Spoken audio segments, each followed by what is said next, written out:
Magandang araw sa ating mga minamahal na pensioners at miyembro ng SSS sa buong Pilipinas. May isang napakalaking balita na siguradong aabangan ng marami. Confirmed na 3,000 buwan ang taas sa SSS pension simula February 2026. Pero ang malaking tanong, sino ang makakatanggap? Lahat ba ng pensioner ay kasama? May requirements ba? At kailan eksaktong mararamdaman ang dagdag na ito? Kung ikaw ay kasalukuyang tumatanggap ng SSS pension, may magulang, lolo o lola na pensioner o malapit ng mag-retire, mahalagang panoorin at pakinggan ang bawat detalye sa video na ito dahil pag-uusapan natin ang buong impormasyon tungkol sa 3,000 monthly increase na ito. Unang-una, ano nga ba ang ibig sabihin ng 3,000 buwanang taas sa pensyon? Ayon sa inilabas na update, may planong ipatupad ang dagdag na 3,000 sa buwan ng pensyon ng mga kwalipikadong benepisyaro. Simula February 2026, layunin nitong makatulong sa mga pensyoner lalo na sa patuloy na pagtaas ng presyo ng bilihin, gamot, kuryente at iba pangunahing gastusin. Hindi sa kasalukuyan, maraming pensioner ang tumatanggap ng iba-ibang halaga. Depende sa kanilang contribution history at credited years of service. Kaya ang isa sa pinakamahalagang tanong ay pare-pareho ba ang matatanggap na dagdag base sa mga paunang impormasyon? Ang 3,000 increase ay maaaring ipatupad bilang standardized adjustment para sa mga kwalipikadong retirement pensioners. Ngunit maaaring may ilang kondisyon depende sa uri ng pensyon kung ito ba ay retirement pension, disability pension o survivor's pension. Ngayon, sino nga ba ang posibleng makakatanggap? Narito ang mga pangunahing grupo na maaaring saklaw ng dagdag. 1. Retirement pensioners. Ito ang mga miyembrong umabot na sa retirement age at may sapat na hulog sa SSS. 2. Total disability pensioners. Mga miyembrong hindi na makapagtrabaho dahil sa permanent disability. 3. Survivor pensioners. Mga asawa o dependent na tumatanggap ng pensyon matapos pumanaw ang miyembro. Gayunpaman, mahalagang tandaan na maaaring may qualification criteria. Halimbawa, dapat active at updated ang record sa SSS, walang pending legal or documentation issues. Regular na tumatanggap ng buwanang pensyon bago ang cut-off period na itatakda. Isa pang mahalagang usapin ay kung automatic ba itong ipapasok sa account. Sa karamihan ng pension adjustment sa nakaraan, ang dagdag ay diretsyong kinokredit sa bank account ng pensioner.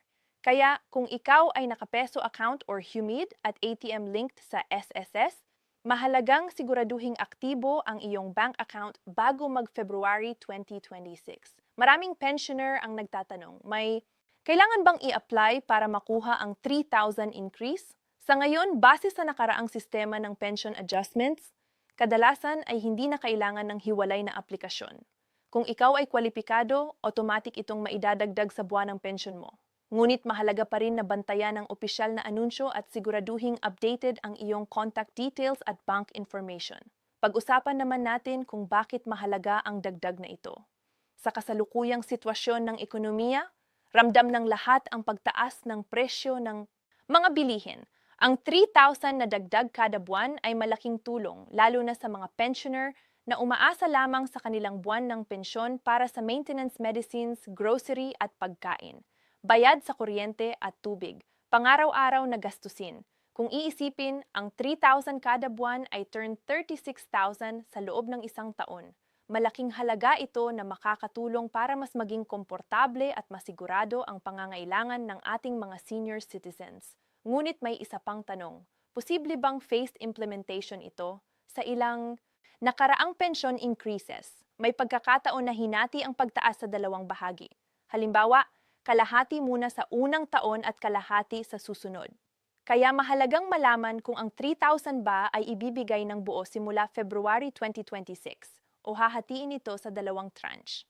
Sa ngayon, ang mahalaga ay maging updated at mapanuri sa impormasyon. Iwasan ang fake news at huwag basta maniwala sa mga kumakalat na posts sa social media na walang opisyal na source. Sa susunod na bahagi, tatalakayin natin ang mas detalyadong breakdown kung paano maaapektuhan ang iba't ibang pension brackets. Ano ang posibleng petsa ng crediting at ano ang dapat gawin kung hindi pumasok ang dagdag sa inyong account pagdating ng February 2026. Kaya manatili lamang at huwag aalis dahil sa Part 2 ay sisiguraduhin nating malinaw ang bawat detalye para hindi kayo malito at para makuha ninyo ang benepisyong nararapat sa inyo.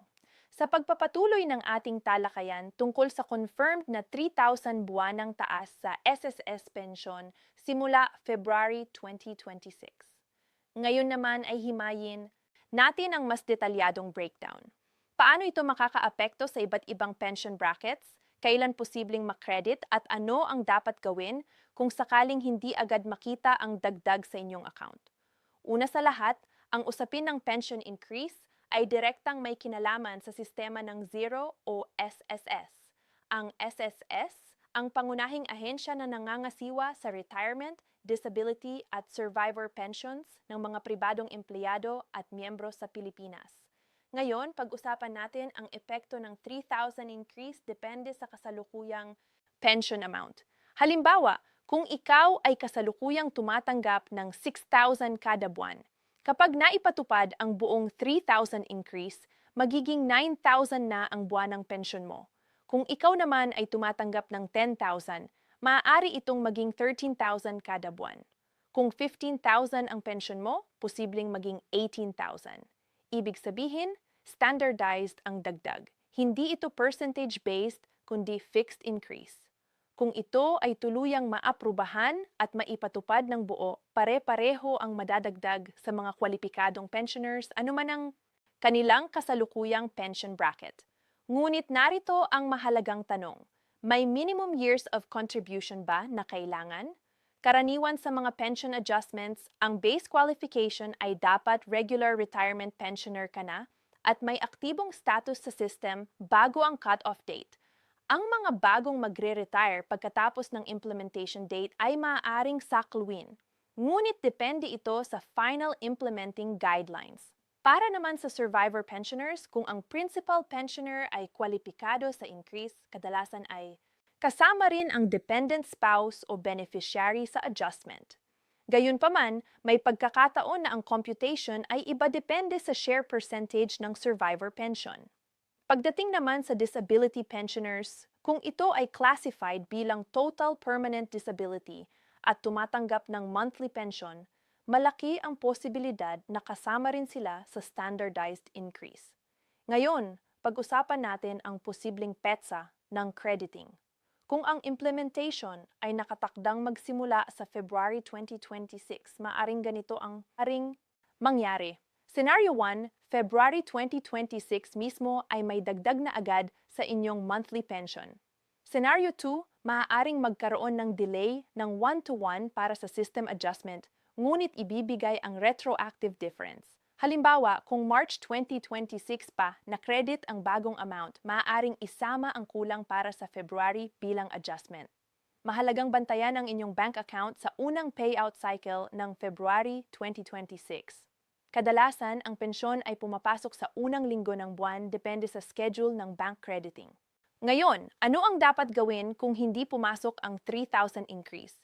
Narito ang step-by-step na gabay. 1. Huwag agad magpanik. Maaaring may processing delay lamang. 2.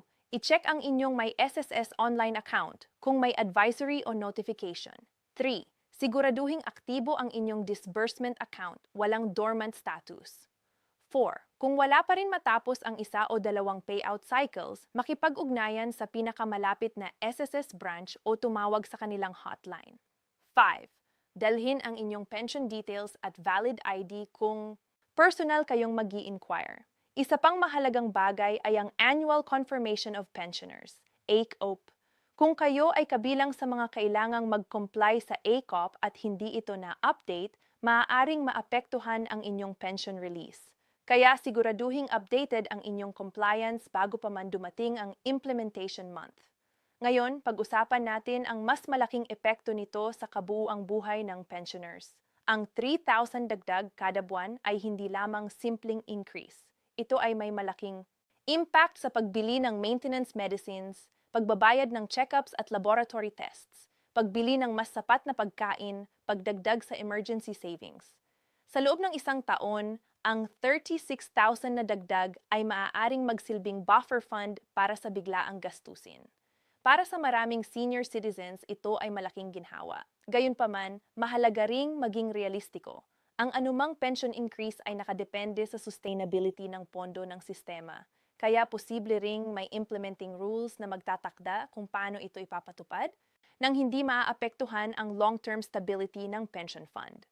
Sa susunod na bahagi, Part 3, pag-uusapan natin ang final reminders bago mag-February 2026, mga posibleng official announcement timeline at isang mahalagang mensahe para sa lahat ng pensioners kung paano maging handa at mapanuri sa mga ganitong malalaking balita. Kaya manatili lamang at siguraduhing tapusin ang seryong ito upang hindi kayo mahuli sa pinakamahalagang update tungkol sa 3,000 buwan ng taas sa SSS Pensyon. Narito na tayo sa huling bahagi ng ating serye tungkol sa confirm na 3,000 buwan ang taas sa SSS Pension simula February 2026. Sa bahaging ito, bibigyan natin ng final reminders, huling tips at inspirational message para sa lahat ng pensioners. At syempre, may special call to action para sa inyong lahat. Yasta huling paalala para sa pensioners 1. Bantayan ang bank account or ATM astin kung ang payout system sa inyong lugar ay bank credit. Siguraduhing aktibo ang account at updated ang inyong impormasyon. Ang dagdag na 3,000 ay karaniwang diretso sa account kaya mahalagang walang problema sa inyong bank record. 2. Para sa cash payout. Kung cash distribution ang sistema sa inyong barangay, alamin ang eksaktong oras at petsa ng payout. Sundin ang instructions ng barangay para sa orderly distribution. Huwag magmadali o pumunta ng maaga kung may nakatakdang schedule para maiwasan ang siksikan. 3. Kumpletuhin ang dokumento. Siguraduhing dala ang valid ID at anumang required na documentation. Kung sakaling may hindi nakatanggap, dapat handa kayo sa verification process. 4. Iwasan ang scam. Tandaan, walang bayad ang pagkuha ng pensyon. Huwag ibigay ang inyong PIN, OTP o personal na impormasyon sa kahit sino. Direktang makipag-ugnayan sa opisyal na SSS branch o opisyal na hotline para sa malinaw at tamang impormasyon. Ano ang gagawin kung may delay? Huwag magpanik kung hindi agad pumasok ang dagdag. Maaaring may technical o processing delay. I-contact ng SSS kung matapos ang isa o dalawang payout cycles ay wala pa rin. Dalhin ang lahat ng dokumento at makipag-coordinate sa SSS officer para maayos agad ang issue. Bakit mahalaga ang 3,000 buwan ng taas? Ang dagdag na 30,000 ay hindi lamang numero. Para sa maraming senior citizens, ito ay dagdag sa pangaraw-araw na pangangailangan, gamot, pagkain, kuryente at emergency funds.